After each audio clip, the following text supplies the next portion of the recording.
So let's get started on this right away. You might have noticed that of all the functions that we looked at in Unit 1, we did not actually do any translations with quadratics. Well, that's what we're doing today. So it's basically the same stuff that we did in Unit 1, but we're applying those same ideas now to quadratic functions.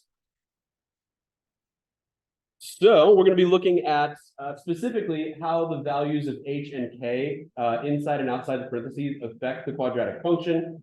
Same thing that is what it did with the absolute value and the linears as well. If stuff happens on the inside of the parentheses, that's going to be a horizontal shift. If stuff happens on the outside, that's going to be vertical. There you go. Thanks, sir. All right. Let's see. Who's up after April? Leslie? Okay, so Leslie was up and then Derek. Yeah. Okay. So the first thing we're going to do, what's that? Yes. So the first thing we got going on here, we're not going to worry about problem number 2, so you can cross off number 2. And with quadratics, one of the things that we do with quadratics is we figure out where the actual graph crosses the x-axis.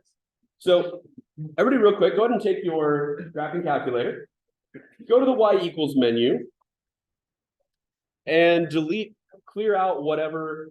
If you don't have a graphing calculator, go get one. Yeah. And then go to the y equals menu and clear whatever is there if there's anything there.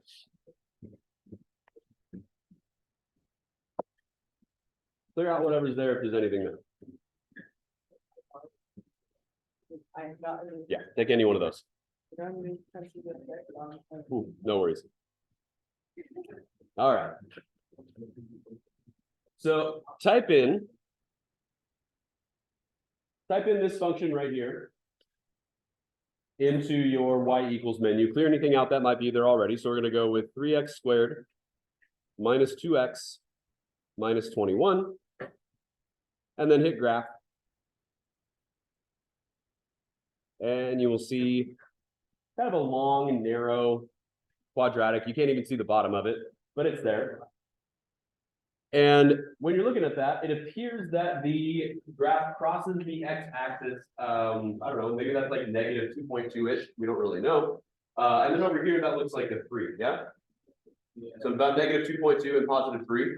So what we're going to do now is we're going to use the quadratic formula and find out where the x-intercepts actually are. Because in Algebra 1, when you learned the quadratic formula and you solved for x and you got 2 answers, that's what you were actually doing. You're figuring out where that parabola crossed the x-axis. These are the x-intercepts of the graph. So let's go ahead and use the quadratic formula. The quadratic formula is the x is equal to the opposite of b plus or minus the square root of b squared minus 4ac all divided by 2 times a. This can all be basically typed directly into your calculator, so there's not a whole lot of work that you need to do other than substituting in the values of a, b, and c. So a quadratic formula in standard form, or a quadratic equation in standard form, is of the form ax squared plus bx plus c. So over here, the number with x squared, that's the value of a. So a equals 3.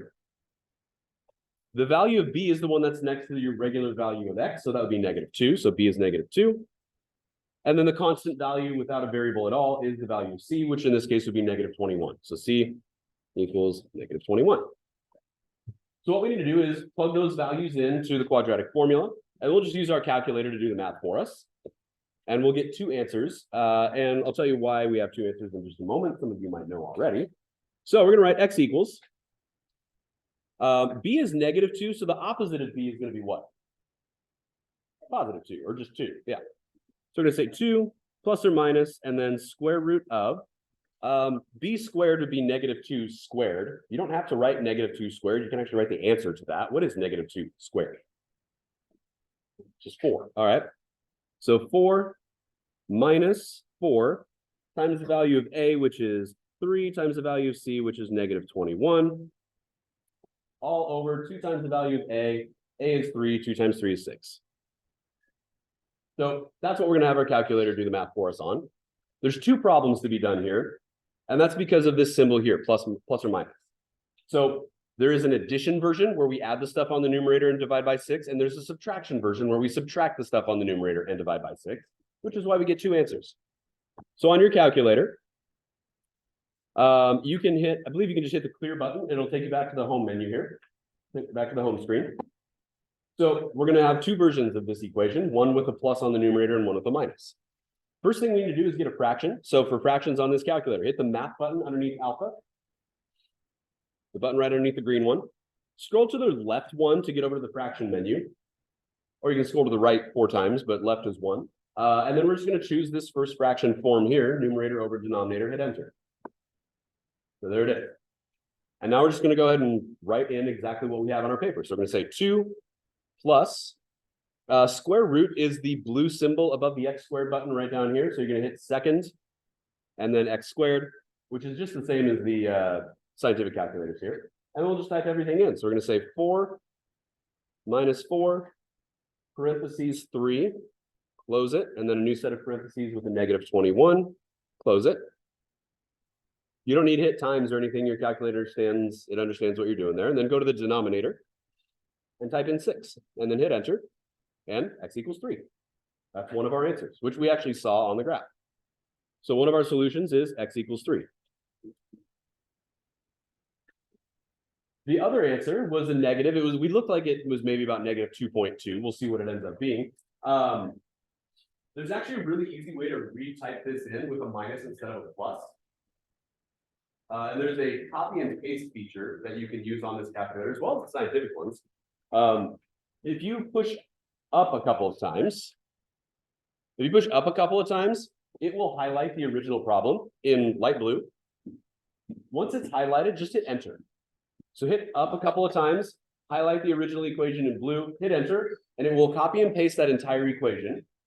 Now all you need to do is scroll back, go up to the numerator, scroll all the way back until you have that black square blinking over the plus, and then just hit minus instead. And it'll replace the plus with the minus, so you don't have to retype the whole thing. Hit enter, and we get negative 7/3. So anytime you want to retype the same equation, don't delete what you already have, just leave it there and then copy and paste it and change whatever you want. It makes it so much easier that way.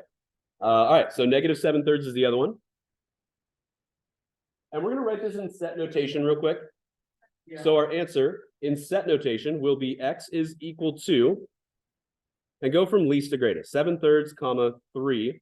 Set notation just uses the braces, the squiggly bracket, squiggly parentheses symbol. So there we go. And by the way, that would be negative 2 1/3, which is about negative 2.3, which is, I was guessing about negative 2.2, pretty close. So those are our answers. And that's just a quick recap on using a quadratic formula, because this, at least the beginning of this unit, we're going to be talking about quadratics. We'll probably talk a little bit more than just this first lesson. So this is stuff that you learned in Algebra 1. All right, let's keep going here. It says work with a partner. In the interest of time, let's just go ahead and do this. It says to not use a calculator, so we're not going to use a calculator. So the graph of A, first of all, these are all quadratic, right? I think we can all agree with that. Every single thing here is quadratic, because they all have squares. So A says g of x is equal to the opposite of x minus 2 in parentheses squared. What does a negative outside mean? Outside of a set of parentheses or outside of a group? We talked about this in unit 1. What's that? Reflection across which axis? X. Flip it upside down. So right away, A has to be one of the upside down parabolas. So it's either, lowercase a either matches with uppercase A, D, or E, no matter what. So, is it being shifted up or down at all? This particular parabola, this one being shifted up or down at all? No, because there's no plus or minus outside the parentheses. A -2, what direction is a -2? Is it left or right? It's right. So it's an upside down parabola, shifted 2 units to the right. It's not up or down at all. So what's the answer? D. That's it. So we're just using stuff that we learned in unit 1. The next one is not flipped upside down. It is also shifted 2 units to the right, but it's also shifted 2 units up. So 2 units to the right, 2 units up. It's a regular upward facing parabola. So which one is it? C. Good. A is D, B is C. I don't like that they use 2 letters for this. It should have been a letter and a number, but whatever. All right. Lowercase c. This one's upside down. Looks like it's shifted 2 units to the left and 2 units down. Upside down, 2 units to the left, 2 units down. A. All right. Let's see. D. This one has a vertical stretch or shrink. Shrink. Vertical shrink, 0.5 on the outside of the parentheses, which means only one of these is wider than the normal one. Which one is it? F. Yeah. Shrinks make things wider. You also might hear the word compression. Maybe that's an easier word to think about when you're thinking about a shrink. It's compressing it, making it wider. All right, next one. This one's a vertical stretch. So one of these is going to be narrower than the rest of them. And it's also moved, this one is moved 2 units to the right. So which one looks a little narrower and 2 units to the right? B. All right, so F, B, and then the last one there, G of X, this one's upside, well, there's only one left. What is it? E. All right. Upside down, 2 units to the left and 2 units up. So E. Left, up, upside down. Okay, flip the page.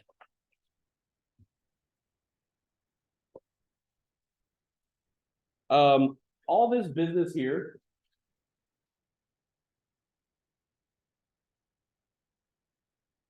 By the way, this kind of looks like a menorah. It's interesting. And there's also 7. Huh, how about that? Anyway. So, horizontal, vertical translations, stuff we've seen already. This is just the algebraic way of working with it, right? So if it's inside the parentheses, it's shifting to the left or the right.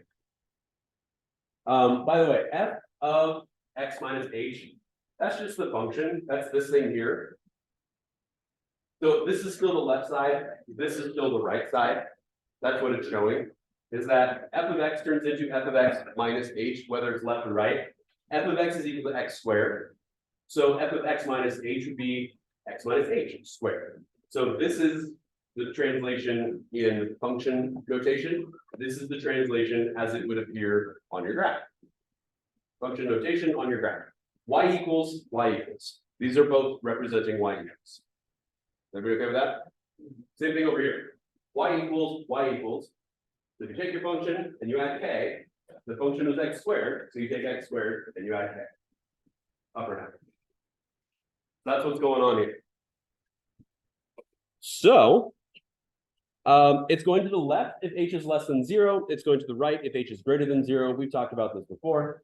It shifts down when k is less than 0, and it shifts up when k is greater than 0. So you can write k less than 0, k greater than 0. Again, the symbols here, I don't really care if you memorize this stuff, the algebra stuff. I just care that you know how to functionally work with it. I know when I was in school, this stuff here did not make a lot of sense to me. Doing it made more sense with actual numbers instead of just all symbols. So it should look familiar though, because we did do this with both linear and the absolute value equations. All right, so here we go. 1 through 6. It says use your graphing calculator to confirm your answers. So we can just very quickly go through and double check all this stuff. So let's see. X squared minus 2. What's our translation here? Yeah, shift is so shift down 2 units. We're not going to graph these because we kind of know what's going on. 2. What is it? Up 1. Good. So shift up 1 unit. Plus 1 on the inside of the parentheses. Remember, this is like opposite direction of what you think it might be. So left. Good. So shift left 1 unit. Number 4. Right 2. Okay. So shift right 2 units.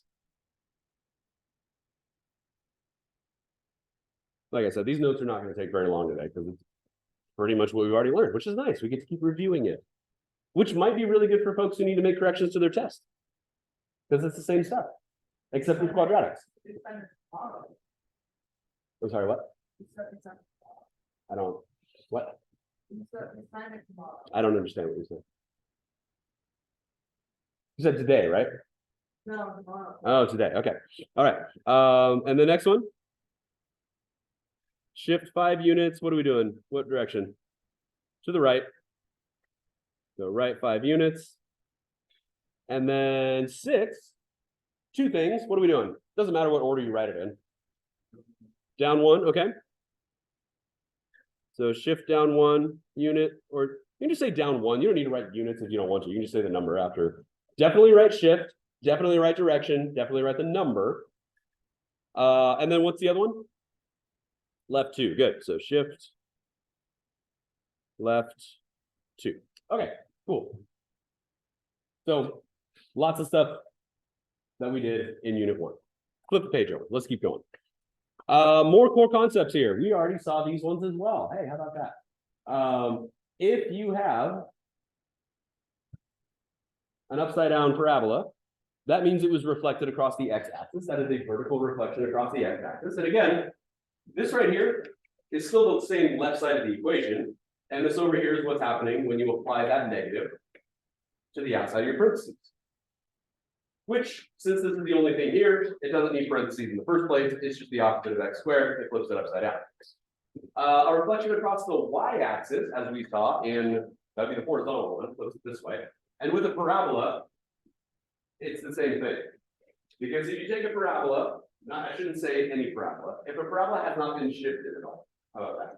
If it's not been shifted left or right, if you take a horizontal reflection across the y-axis, it's the same thing. It's just like turning it around, but both sides are the same to begin with. So if you rotate it around, it looks the same. And this stuff happens on the inside. Horizontal happens on the inside of the parentheses. Vertical happens on the outside. We saw that in unit 1 as well. We also saw stretches and shrinks.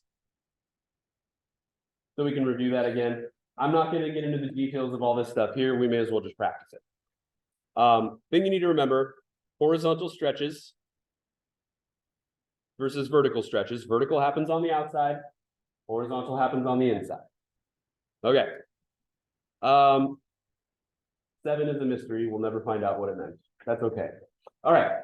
The transformation here. Describe. Oh, you know what? 7, I bet is. Oh, these got a little bit weird, huh?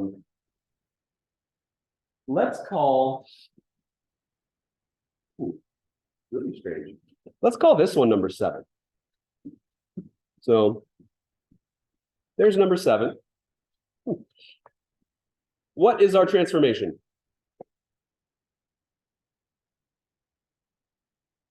First of all, is it horizontal or is it vertical? Is it inside or outside the parentheses?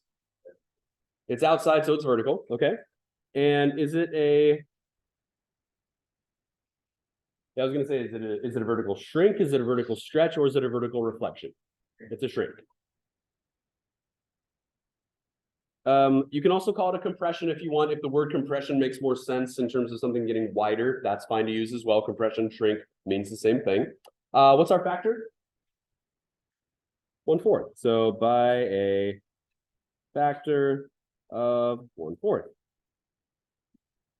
Cool. Next one. This will be number 8. Because the numbers got all weird. How many transformations are happening on number 8? 2. 2 transformations. The negative is one of them, and the 2 is another one. What does the negative do? It reflects it, yep. You don't have to say vertical reflection. If you say the axis, that means the same thing. So 8 would be a reflection across which axis? X, good. Reflection across the x-axis. And then, is that a vertical or horizontal shrink or stretch? Vertical what? Stretch, good. So vertical, stretch. I'm just going to write factor of 2. All right. Number 9. which is that one. 10, 11, and 12 look normal. 7, 8, 9 are weird. Okay. Both things are happening inside the parentheses, right? Which means both things would be horizontal. So this would be a reflection across the y-axis. And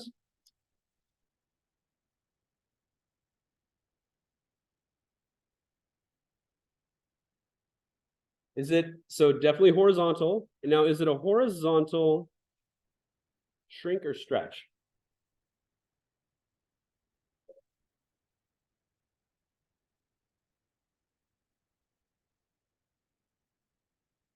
Horizontal shrink. The reason why, if you think back to unit 1, is it's always going to be inside the parentheses in terms of a horizontal shrink or stretch. It's going to be 1 over the value of a times x inside the parentheses. Okay. So if you get something 1 over the value of a, what does the value of a have to be for that to be a positive 2? Or a negative, or 2? Because the negative is a separate transformation. It's got to be 1/2, right? So a equals 1/2, which means it's a shrink. By the way, I'm going to say this again. I've said it a few times. A horizontal shrink looks like a vertical stretch. The number 2 looks like a stretch if it were vertical on the outside. Whole numbers on the inside mean a shrink horizontal. So horizontal shrink, factor of 1/2. It's important that we found out what A was because that's our shrink factor. It's basically the reciprocal of whatever you think it is on the inside, or not what you think it is. It's the reciprocal of that. A is always the reciprocal of the number next to X if it is on the inside. All right. Next one, I'm just going to talk about this one real quick. This would be a reflection across the X-axis because the negative is on the outside. This would be a horizontal stretch by a factor of 2. Because A is always the number on the denominator. A is 2. So next one here. Both of these are vertical because there are no parentheses. So this is a vertical shrink by a factor of 1/3 and a translation or a shift of up 2 units. So we're introducing some stuff that we saw on the last page as well. Once again, vertical shrink by a factor of 1/3. And this would be a shift 1 unit. Which direction? Left. Stuff on the inside is often opposite or reciprocal of what it would appear to be in terms of the actual numbers used. All right, flip the page. Last page, here we go. Like I said, quick lesson today. Who remembers this one? A parabola's lowest or highest point is called the, starts with the V, where does it turn around at? Vertex, all right, vertex. By the way, that word is also right here, vertex. And it's also, we're gonna be looking at something called vertex form as well today. Vertex form is a different form of writing a quadratic equation. The other form of a quadratic equation that you've known is standard form. I'm just going to write this here, standard form. That's what we saw on that first page, by the way. That's that y equals ax squared plus bx plus c. So this is standard form. This is vertex form. The nice thing is both of these are perfectly acceptable to type into your calculator in terms of graphing what it looks like. So that's nice. Vertex form, by the way, represents the actual vertex of the graph. Because if you think about what these numbers actually mean, they just mean movements left or right or up and down, right? So if you take a graph and you move it over and up, the amount that you moved it over and up will be the new vertex. It's going to be the point where the graph turns around, either this way or this way. So if we take a look here, if it's a shift, we're only looking at h and k, by the way. We're just looking for the vertex, even though there is a vertical stretch by a factor of 3. It says describe all of them, so we'll write that. Vertical stretch factor of 3. What else do we have? We have a shift. What direction is a +6 on the inside here? left. Shift of left 6. And what's our other shift? Up 4. Now, if we're going left 6 on the x-axis, wouldn't that be equivalent to -6? Yeah. So in here, I'm just going to say x equals -6. And down here, I'm going to say y equals 4. Those are the coordinates of the vertex. So the vertex is at -6, 4. So we're just going to say v dot dot -6, 4.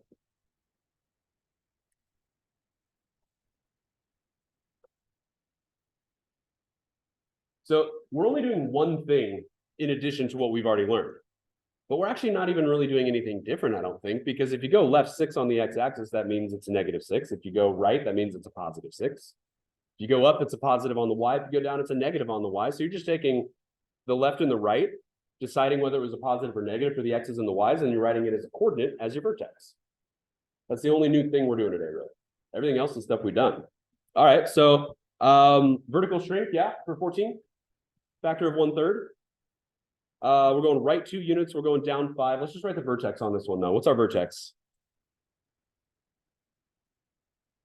Right 2 units. Is that positive or negative?